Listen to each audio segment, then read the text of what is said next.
this is Jerry DiPiano, and you are listening or watching, or both, the Love Mia Vita podcast.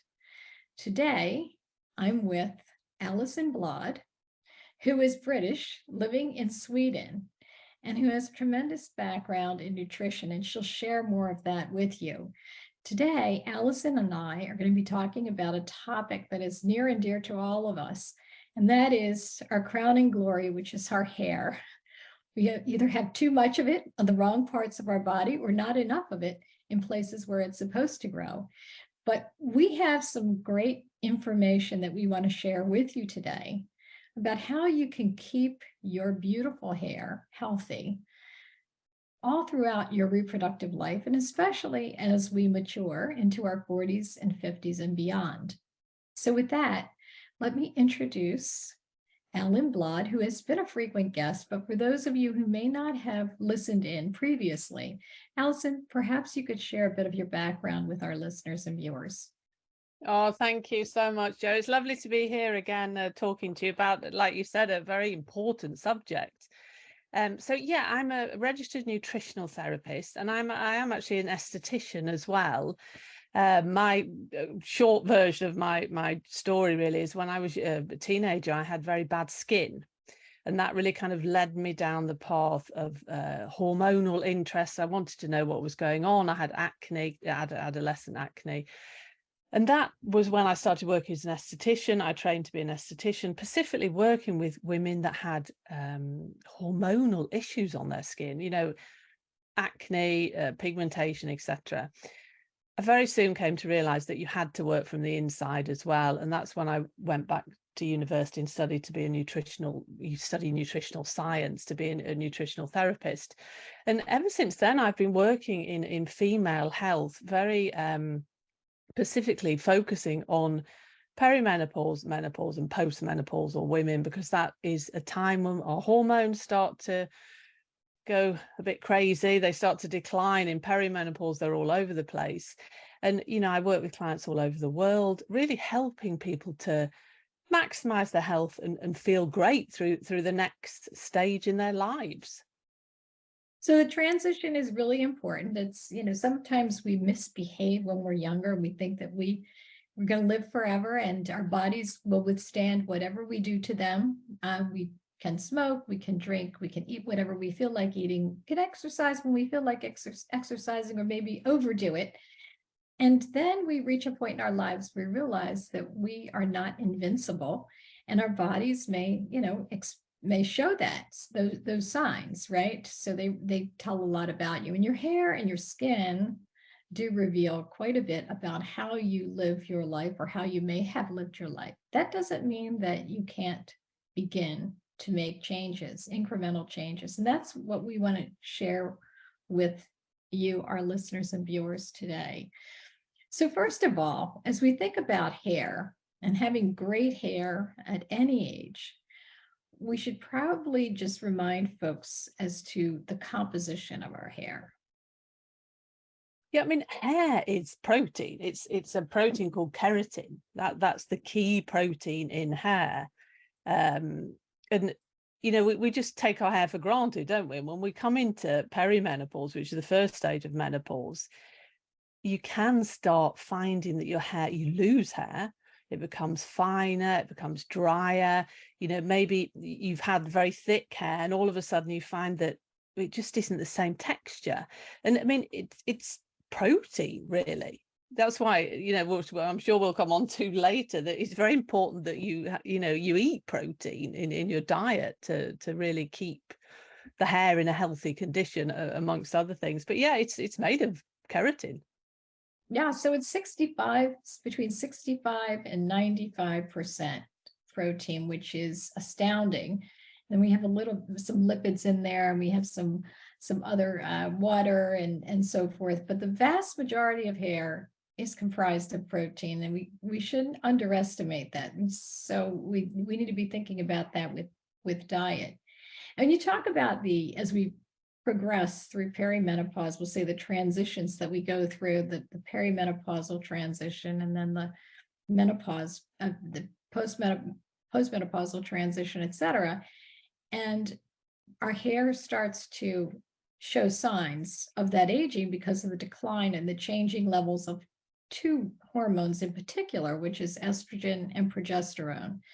And as they begin to decline, what also happens is that you start to see an elevation of androgens. And androgens are the things that really are more, create more masculine sorts of characteristics, or in this case, they cause us to lose some hair. So you have a combination of factors going on. And then if you are also experiencing some other things like stress, or if you are not eating healthily, or if you are maybe your diet is, you're doing some extreme dieting because you're noticing that your metabolism is changing. So all of those factors start to converge. And before long, as you said it, you wake up one morning, you say, oh, my hair looks dead, it looks thin, it looks hideous. What happened to my beautiful hair? And then you add to that what we all, try to do is maintain the fountain of youth by perhaps, not everyone, but perhaps you also do things to your hair like color it, or use hot irons, or other types of tools, or other types of lotions and potions that don't necessarily help your hair. So let's talk about all these sorts of factors. Let's talk about the what is going on in our bodies and how we can first, this is the what's going on is the diagnostic part, isn't it? Yeah, that was so, I loved everything you said there, Jerry. It's so true. And estrogen, as we know, is responsible for so many different functions in the body. I mean, it is not just a sex hormone. It affects every system in the body. And when estrogen starts to decline in perimenopause, which is the first stage of the transition, estrogen is what actually helps to keep the hair in the growth phase. So if you can think, when you've got estrogen in your system, your hair grows and it stays in the growth phase the amount of time that it should. But when you haven't got the amount of estrogen, it doesn't grow the same. And I know myself, I'm in perimenopause, and I've seen a huge difference in my hair. It just doesn't seem to grow anymore. And that is because it's not allowed to stay in the growth phase like it normally would when we were younger. And then, as you said, testosterone, that comes into play here, because testosterone and estrogen, there can become an imbalance in the ratio during perimenopause and menopause, and testosterone can become more dominant. And that is an androgen. And what can happen there is that can, unfortunately, we can gather hair growth on the face, which is exactly where we don't want it.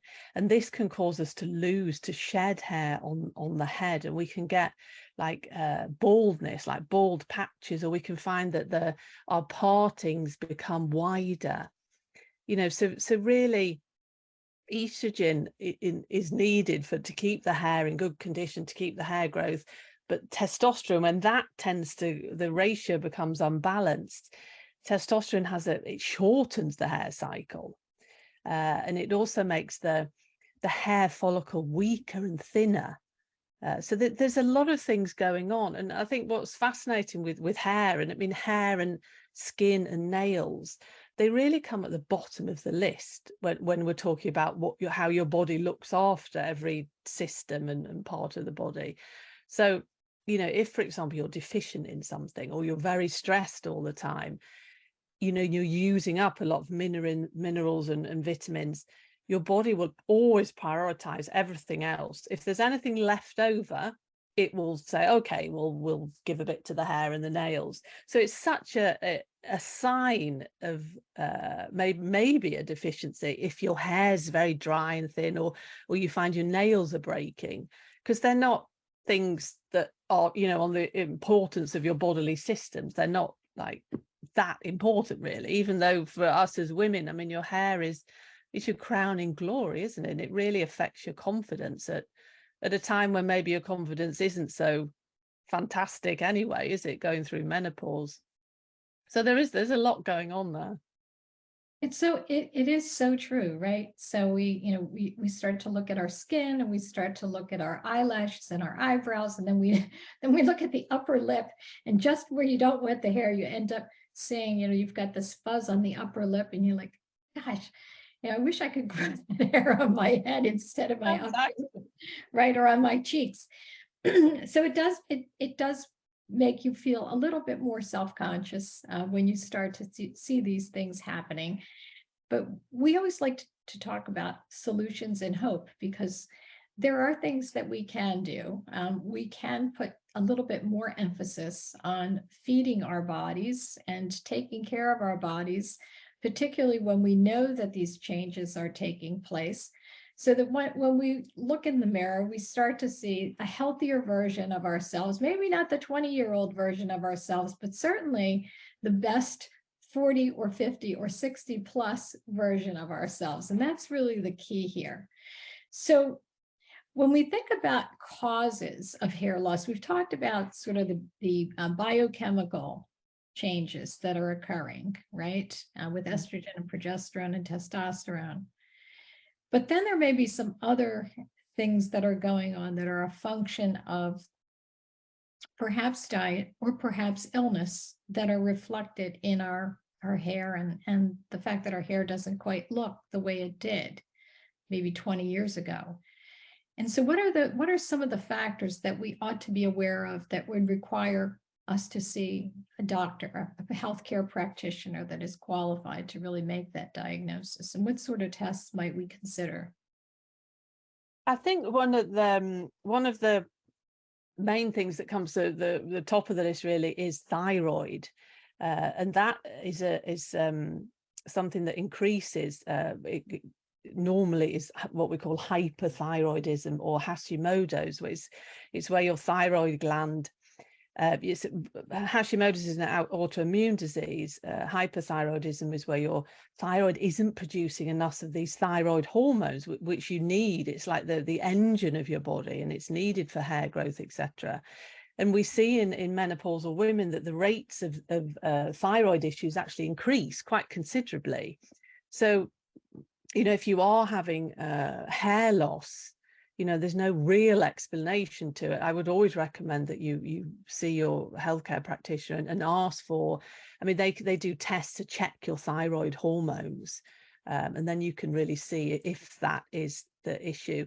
Thyroid symptoms of a low thyroid function are very similar to menopausal symptoms as well, so it makes it even more tricky. But it's certainly worth talking to your healthcare provider. But other areas that can really affect hair growth are medications. So certain medications that you're taking may play a factor in hair loss. So that again is worth discussing with your healthcare provider. Sudden weight loss. So if you're really you mentioned earlier, Jerry, I think that was very good to bring up, that another area when we're in menopause, it's very common that we put weight on, especially around the abdomen area. So we try everything, don't we? We maybe go on these diets and cut out certain food groups. Maybe that isn't so good for your body, and you could be lacking in certain minerals and vitamins. So sudden weight loss is not good for hair and skin. Medical conditions such as diabetes can affect hair growth. And then another key area is something that we're always talking about is stress management, because when we're suffering from chronic stress, we produce stress hormones. One in particular is called cortisol. And cortisol actually, interestingly, affects the hair follicle. And it disturbs the hair follicle and can prevent hair growth. So if we're constantly stressed and got high stress hormone levels in our blood, it is going to affect your hair. And an area that I see in a lot of clients that I work with is iron deficiency, because iron is a key amongst many other minerals, is very important for hair growth. And when we're in perimenopause, our periods can be all over the place, and you can find that you really maybe have quite heavy periods. So it can play a factor in, you being iron deficient in iron, anemic. And also people that are on vegan or vegetarian diets, they really have to be careful or be mindful that they are consuming enough iron products in their nutritional plan, because that again can show in the hair.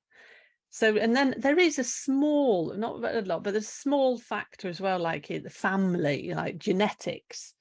They say if your parents, your mother suffer from hair loss, it could play a factor in that you may do when you get older, but that's only a very minor thing. And then obviously hair styling, like you mentioned, Jerry, what you do to your hair. If you're very aggressive towards it and always using heat and harsh products and coloring, and you really just have to be quite nice to your hair and take care of it a little bit more than you did when you were 20. Yes. So when we think about the steps that we want to take, so we notice that our hair is going to thin, and we notice that perhaps it's not growing quite as fast.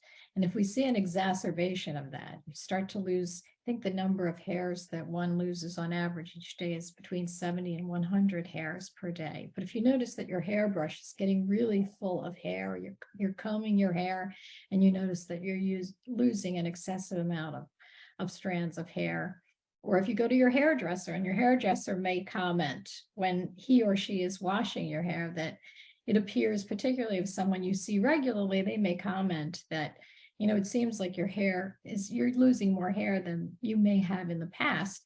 Perhaps it is time to go ahead and see your doctor so that you can understand whether you may have any of these underlying problems that are exacerbating the hair loss. And then if that's not the case, then you look to your diet, you look to your stress levels. And so let's talk about diet for a moment, because that is so important. We always talk about what we put in our bodies. So beauty from the inside out. Yeah, diet, that's my thing, nutritional therapy. And this, you can see such a difference if you really have a healthy diet. It doesn't have to be complicated. The key things for hair is really iron, as we've said, because this actually helps to increase blood flow to the scalp area. And iron, if you do eat meat is a great source of iron. Liver, the iron that we find in meat products is more bioavailable for the body. You absorb that much quicker and easier than you do if you get it from vegetarian sources. So iron is key, really making sure that you're consuming enough iron. The B vitamins, they actually play a big role in hair health, especially B12. Again, this promotes healthy blood flow to the scalp area. And folate, which is B9. These vitamins are so crucial for the hair.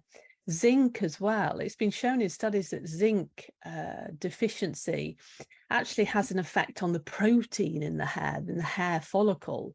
So, making sure you're getting enough zinc. Again, you can get that from meat products, dairy, vegetables. And then water. As we all know, we should drink water, but water is key, for our overall health and hydration. Your hair needs hydration through drinking water. And eating really a balanced plate, as we've said, protein is key. And in general, women don't eat enough protein. And not, just thinking about hair health, we need protein as we get older because we lose muscle mass. We have to think of bone health. We really need the building blocks of the body. And protein can be found in dairy, cheese, yogurt, milk. All your meat products, fish. If you don't eat meat, you can look at like tofu, tempeh, all the soya products, nuts and seeds. But really, you should be roughly eating about a palm size of protein with every meal. And if you'll also find if you eat enough protein, you're very satisfied. You don't tend to get those cravings. But it's something that we really need to think about, not only for hair health, but for our overall health. Protein is key. And then fat, healthy fats, we need that for every cell in the body, and we need that for our hair health. Things like fatty fish, the omega-3 oils, or olive oil, avocados, nuts and seeds. It really keeps like a healthy hair and a healthy scalp if you eat the fats. I know fat's always been, I know the era that I grew up in, fat was kind of a bit of a swear word, oh no, nobody eats fat. But now we actually understand through research that that was really the wrong information, and we need fat, but it's the type of fat. We certainly want to avoid all the refined, trans fats and damaged fats, but good, solid, healthy fats are what we should be eating with every meal. Eating, as I always say, more of a Mediterranean style diet, where you have, your lovely protein, your fish, your white poultry, fruits, vegetables, nuts and seeds, legumes, a very small amount of sugary products. They don't really eat a lot of sugar, and certainly no refined processed foods, because that's really something you want to avoid, because it causes, amongst other things, it causes inflammation in the body, and this isn't beneficial for hair health, amongst many other things. So really cutting out all those packaged refined foods that a majority of them have no nutritional value whatsoever.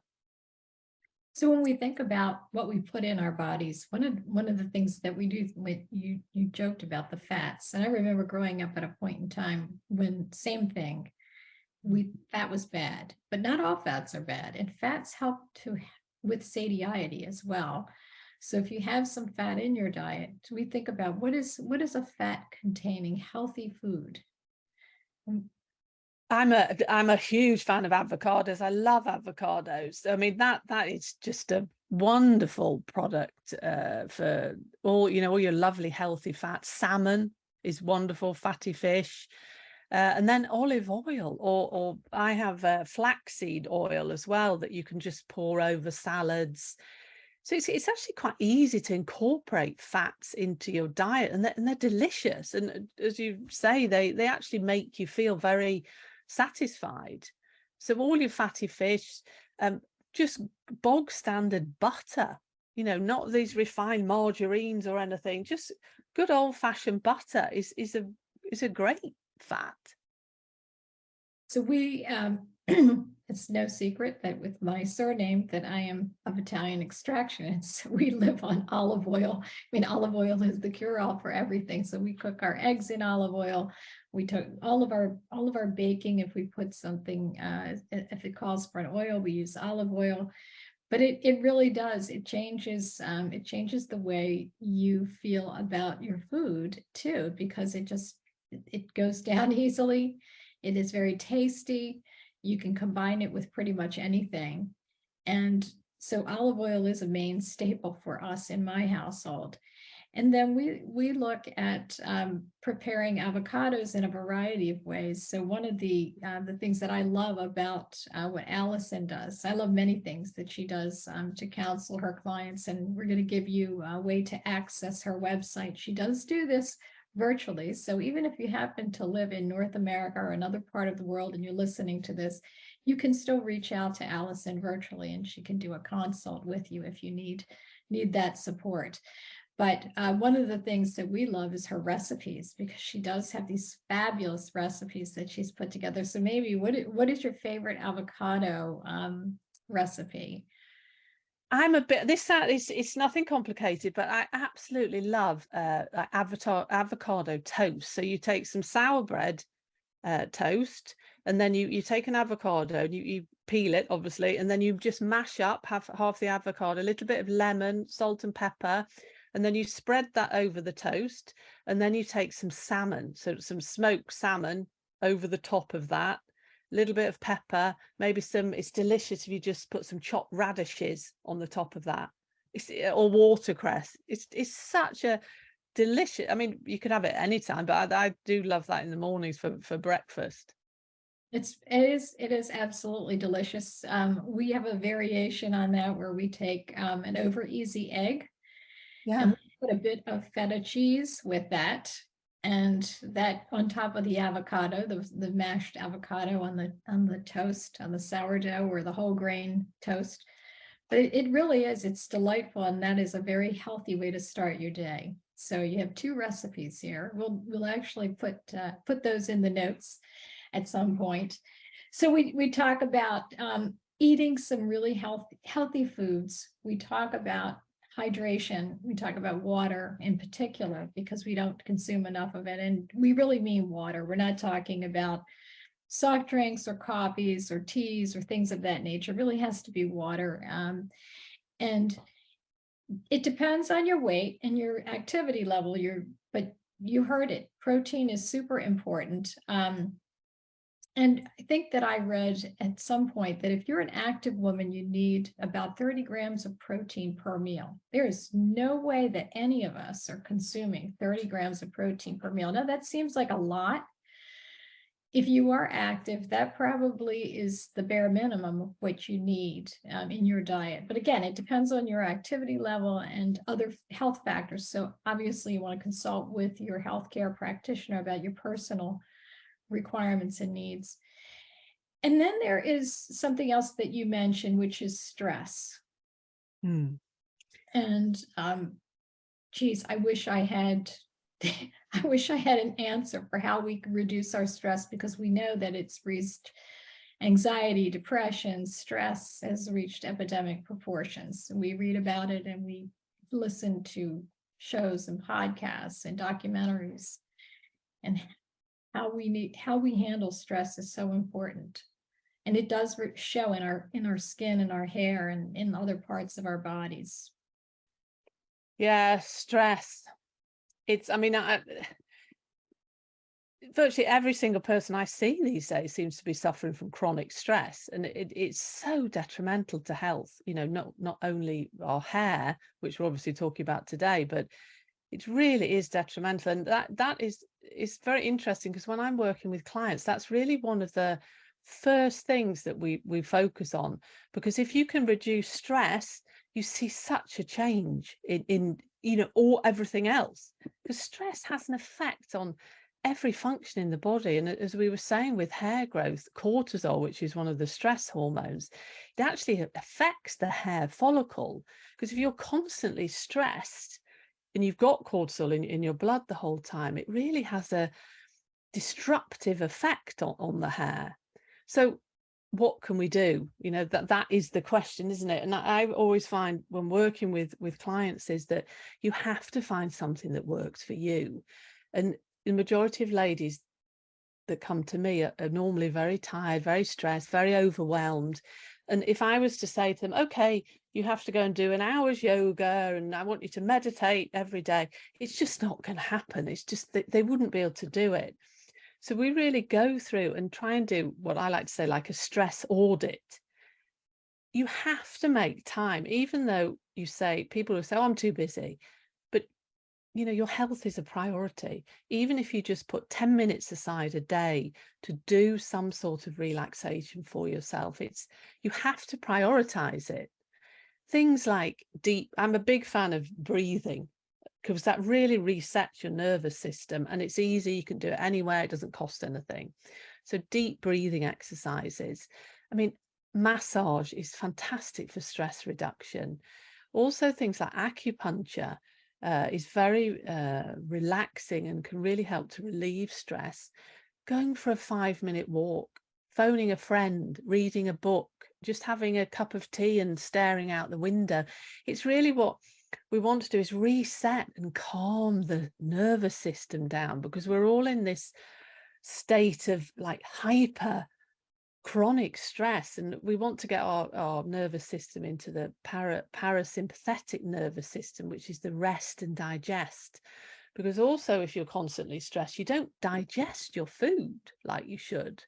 And that, as you can imagine, then leads on to another long array of problems and symptoms.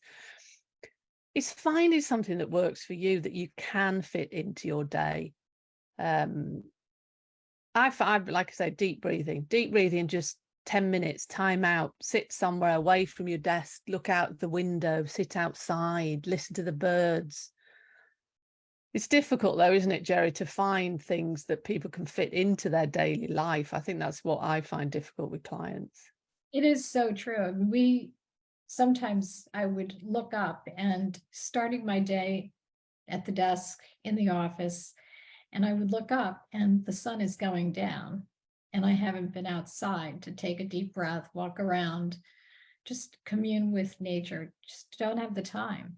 And so I have to have forced myself to get up. And when I am on a conference call, I put my headphones in and I take a walk on the conference call because it is an opportunity to at least get away, get outside. So I force myself to do that. It is really, really hard.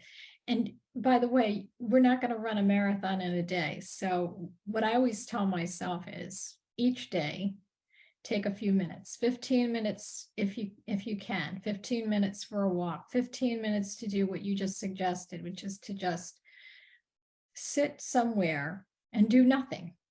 By the way, Italians are really good at that. Just go to Italy, you'll see it.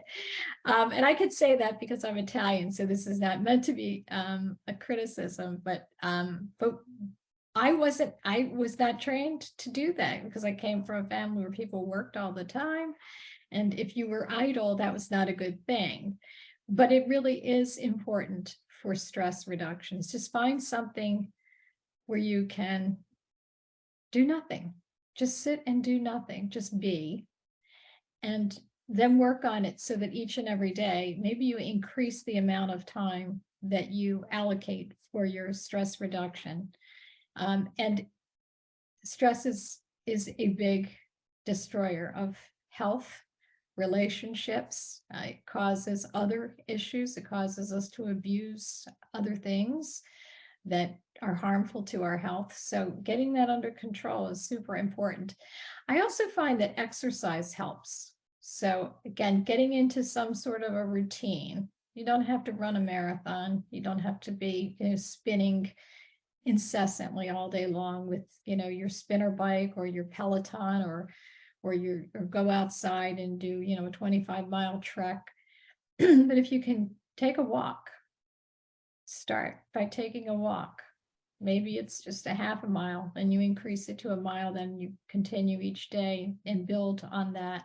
Before long, you'll be walking 4 or 5 miles, and you'll be surprised how good it feels. So those are some other tactics that we can consider. And then it's what you do to your hair. We mentioned this as well. So what do we do to our hair? Well,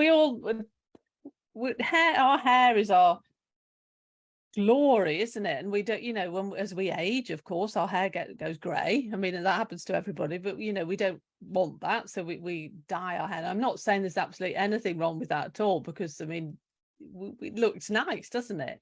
But all the products that we use and the things that we do to our hair do have an effect on it.